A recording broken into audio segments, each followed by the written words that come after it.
రజనీ గారు నాకు మంచి మిత్రులు. ఆవిడ మాట్లాడినటువంటి మాటలు మరి ఎప్పుడైనా సరే చాలా అవకాశాలు వస్తున్నాయి ఆవిడ మాట్లాడటం కోసం.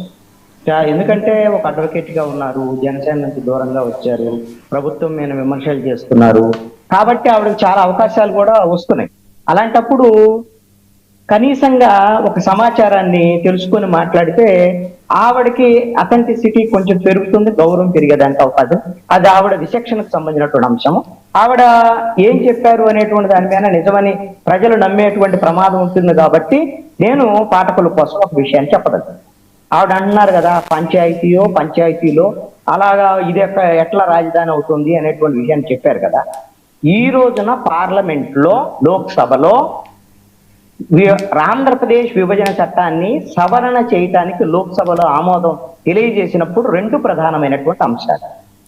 ఆంధ్రప్రదేశ్ విభజన చట్టాన్ని సెక్షన్ 5 క్లాజ్ 2 అంటే ఉమ్మడి రాజధాని హైదరాబాదు 10 ఏళ్ల పాటు ఉంటుందన్న దగ్గర ఆంధ్రప్రదేశ్ రాజధాని అమరావతి అనేటువంటి దాన్ని ఆ విభజన చట్టంలో సవరించి దాన్ని చేర్చారు.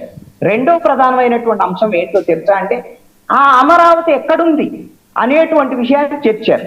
ఆ అమరావతి ఎక్కడుంది అని అంటే, ఆ అమరావతి సిఆర్డిఏ పరిధిలో ఉంది అనేటువంటి విషయాన్ని చేర్చటం జరిగింది. సిఆర్డిఏ అంటే ఏమిటి అని అంటే సింపుల్ గా చెప్తాను. విజయవాడ, గుంటూరు, మంగళగిరి, తాడేపల్లి మున్సిపల్ కార్పొరేషన్లు, అదేవిధంగా తాడిగడప, కొండపల్లి, నూజువీడు, గుడివాడ, తెనాలి, కొన్నూరు, సత్తనపల్లి, నందిగామ, జగ్గయ్యపేట 9 మున్సిపాలిటీలు, అదేవిధంగా ఒక నగర పంచాయతీ ఉయ్యూరు, అదేవిధంగా మొత్తము 58 మండలాలు. దాంట్లో 33 మండలాలు పూర్తిగా, 25 మండలాలు పాక్షికంగా. ఈ 58 మండలాలలో 1006 గ్రామ పంచాయతీలు, దీంట్లో 953 రెవెన్యూ గ్రామం. ఇదండి అమరావతి అనేటువంటి దానికి డెఫినేషన్. ఆల్రెడీ రికార్డుల్లో పార్లమెంటు సాక్షిగా అవుతాడు. అంతేగాని ఊరికి ఒక పంచాయతీ అదేముందండి ఇదేముందండి ఇది ఇట్లాంటివి మనం మాట్లాడకూడదని నా అభిప్రాయం. ఈ రోజున జగన్మోహన్ రెడ్డి అడిగాడు. ఏం జగన్మోహన్ రెడ్డి అడిగాడు? మాకు మచిలీపట్నం నుంచి, విజయవాడ నుంచి గుంటూరు వరకు ఆయన అదనంగా చేర్చింది ఏంటి అని అంటే, మచిలీపట్నము, విజయవాడ, గుంటూరు, మా విగన్ అని ఈ పేరు పెట్టండి, ఈ మూడింటిని పెట్టి రాజధాని చేయండి అని చెప్పేసి అడిగాడు. నేను జగన్మోహన్ రెడ్డిని అడిగేది ఏంటి అని అంటే, అయ్యా మరి ఇప్పుడు మీరు ఆ రోజున రాష్ట్రం అభివృద్ధి చెందాలి అని అంటే అమరావతి కాదు, 3 ప్రాంతాలు అభివృద్ధి చెందాలి. విశాఖపట్నం ఉత్తరాంధ్ర, మధ్యాంధ్రలో అమరావతి, రాయలసీమలో కర్నూలు. ఇట్లా మరి అప్పుడు ఆ రోజున అభివృద్ధి చెందాలంటే రాజధాని అంటే మరి 3 రాజధానులు 3 ప్రాంతాల్లోని అభివృద్ధి వికేంద్రీకరణ కాస్త పరిపాలనా వికేంద్రీకరణ చేసినటువంటి ఆ మాటలు మాట్లాడినటువంటి జగన్మోహన్ రెడ్డి ఇప్పుడు అది అయిపోయిందా? ఇక 3 రాజధానులు అయిపోయి ఈ 3 పట్టణాలు కావాలని అడుగుతున్నావా? ఒక క్లారిటీ కనీసంగా శ్రీకాంత్ గారు ఆయన టైం వచ్చినప్పుడు ఆయన చెప్పొచ్చు, అభ్యంతరం లేదు. ఇంకోటి ఏంటంటే శ్రీకాంత్ గారు ఈ డిబేట్ లో కూడా చెప్తారు, ఏముందండి మార్చేస్తారండి, జగన్మోహన్ రెడ్డి వస్తే మార్చేస్తారండి అని రజనీ గారు కూడా చెప్పారు. ఎవరైనా చాలా మంది చెప్తున్నారు మార్చేస్తారు. నేను ఒకటి అడుగుతున్నాను, ఇప్పుడు వచ్చే మార్చేది ఏంటి? జగన్మోహన్ రెడ్డి మార్చడానికి ప్రయత్నం చేశాడు ఆల్రెడీ 2019 ఎన్నికలకు ముందేమో ఇక్కడే ఉంటానని వైఎస్ఆర్ కాంగ్రెస్ పార్టీ చెప్పి 2019 డిసెంబర్లో అసెంబ్లీలో మీరు దక్షిణాఫ్రికా తరహాలో 3 రాజధానులు ఉంటాయి అని మాట్లాడి మార్చడానికి ప్రయత్నం చేసి బొక్కబొరలో పడ్డాడు. ఆల్రెడీ 5 ఏళ్ళు ముఖ్యమంత్రిగా ఉన్నాడు జగన్మోహన్ రెడ్డి. 5 ఏళ్ళు ముఖ్యమంత్రిగా ఉండి 3 రాజధానులని 3 ముక్కలు చేసేటువంటి ప్రయత్నం చేస్తే హైకోర్టు మొట్టికాయలేసి చెంపదెప్పలేసి సుప్రీంకోర్టుకు పోయాడు. సుప్రీంకోర్టు కూడా 2 చెంపలు వాయించింది. వాయిస్తే ఏం చెప్పింది? నువ్వు వెళ్ళి పార్లమెంట్కి వెళ్ళాయా, నువ్వు పార్లమెంట్కి వెళ్ళి అదని ఉంటే నువ్వు ఆ చట్టాన్ని సవరణ చేసుకోపో అని చెప్పింది ఆ రోజున. మరి ఆ రోజున 22 మంది ఎంపీలు ఉన్నారు, 151 మంది ఎమ్మెల్యేలు ఉన్నారు. ఏం చేశాడు ఆ రోజున?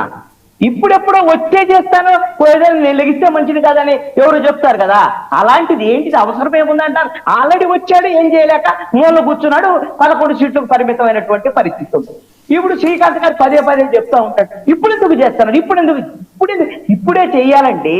ఇప్పుడు కాకపోతే మీరు 10 ఏళ్ళు అయిపోయిన తర్వాత మాత్రమే మనం చేసుకునేటువంటి పరిస్థితి ఉంటుంది. 10 ఏళ్ళు హైదరాబాద్ ఉమ్మడి రాజధాని ఉన్నటువంటి పరిస్థితి ఉంది. ఈ రోజు చెప్పండి మీరు మాట్లాడినామంటే మీరు మాట్లాడినవన్నీ కరెక్ట్ అని కాదు, మేము మాట్లాడలేదు.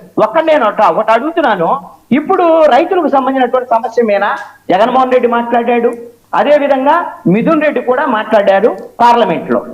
నేను అప్రిషియేట్ చేస్తున్నాను.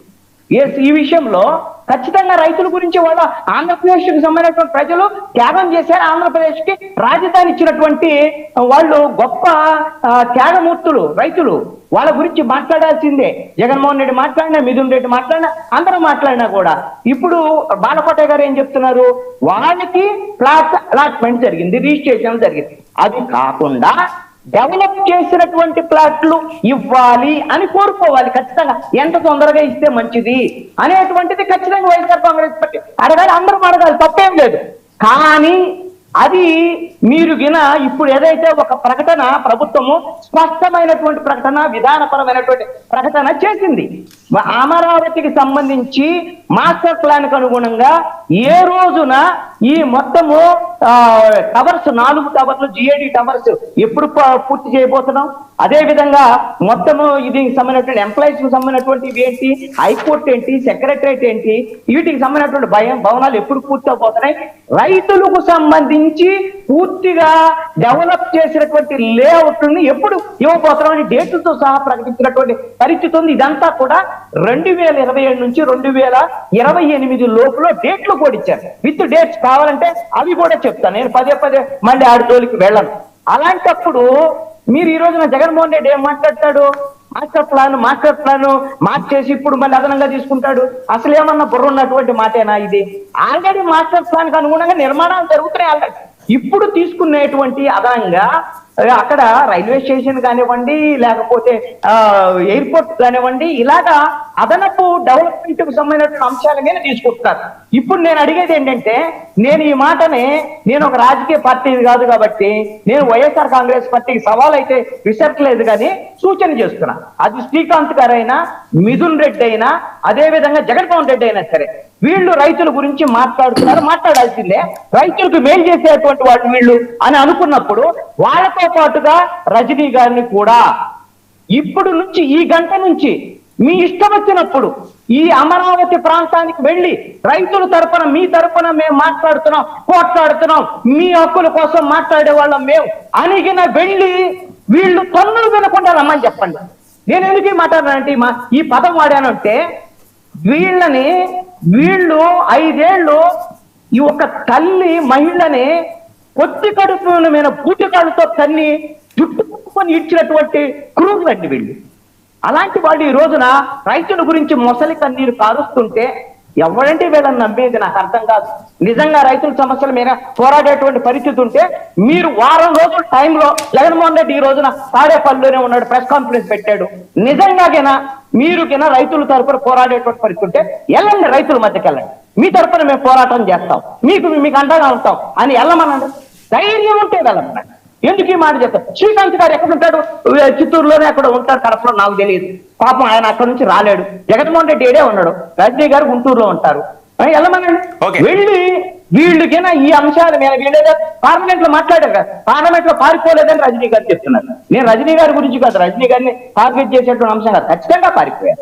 ఎందుకు అనంటే మీరు అమరావతికి సంబంధించి ఈ రోజున చారిత్రాత్మకమైనటువంటి నిర్ణయం జరుగుతున్నటువంటి పరిస్థితుల్లో మీరు అపోజ్ చేయటమో సపోర్ట్ చేయటమో ఏదో చేయాలి. అసెంబ్లీకి అయితే రాలా, పార్లమెంట్కి పోయారు. వచ్చినప్పుడు ఏదో ఒక మీరు నెగిటివ్ ఓటేయండి, లేకపోతే పాజిటివ్ ఓటేయండి, మీ ఇష్టం వచ్చింది వేయండి. ఏదో మాట్లాడేసి మీరు వెళ్ళిపోయి వాళ్ళు మాట్లాడేశారంట, ప్రశ్నలు వేశారంట, ఈ ప్రశ్నలు సమాధానాలు వచ్చినాయి మాత్రం అవి వాళ్ళు వినరట. వీళ్ళకి ఆంధ్రప్రదేశ్ ప్రభుత్వం పట్ల గాని, లేకపోతే ఆంధ్రప్రదేశ్ పట్ల గాని, ఆంధ్రప్రదేశ్ లో ఉండేటువంటి 5.5 కోట్ల మంది ప్రజల యొక్క గుండె చప్పుడు అంటే జగన్మోహన్ రెడ్డికి, వైఎస్ఆర్ కాంగ్రెస్ పార్టీకి విలువ లేదు. రాజధాని లేనటువంటి రాష్ట్రంగా ఉండాలి. ఇప్పుడు రజనీ గారు కోరుకున్న 30 ఏళ్ళు ఉండమనండి, 30 ఏళ్ళు వాళ్ళే ఉంటారు కదా అంటే వాళ్ళు ఉంటారా వీళ్ళు ఉంటారా ఎవరికి మాకేం సంబంధం లేదు. ఆంధ్రప్రదేశ్ ప్రజలు కోరుకునేది మా Okay. రాష్ట్రం, మాకు రాజధాని Okay. కావాలి, మీకు ఆల్రెడీ ఉమ్మడి రాజధాని టైం అయిపోయింది అని ప్రజలు కోరుకుంటారు. మీ రాజకీయ పరమైనటువంటి అంశాలతో మాకు Right, పని right. లేదు. Okay. కాబట్టి ఈ రోజున ఆంధ్రప్రదేశ్ ప్రజలు కోరుకునేటువంటి ఒక చారిత్రాత్మకమైన ఘట్టం ఆవిష్కృతమైంది. Okay. వైఎస్ఆర్ కాంగ్రెస్ పార్టీ రాజకీయ పరమైనటువంటి తప్పుల మీద తప్పులు చేస్తూ ఈ రోజున మరింత పతనంగా Okay. పతనం దిశగా వెళ్తున్నటువంటి ఓకే పరిస్థితి ఉంది. ఓకే ఇదండి రజనీ గారు, మీరు ఒక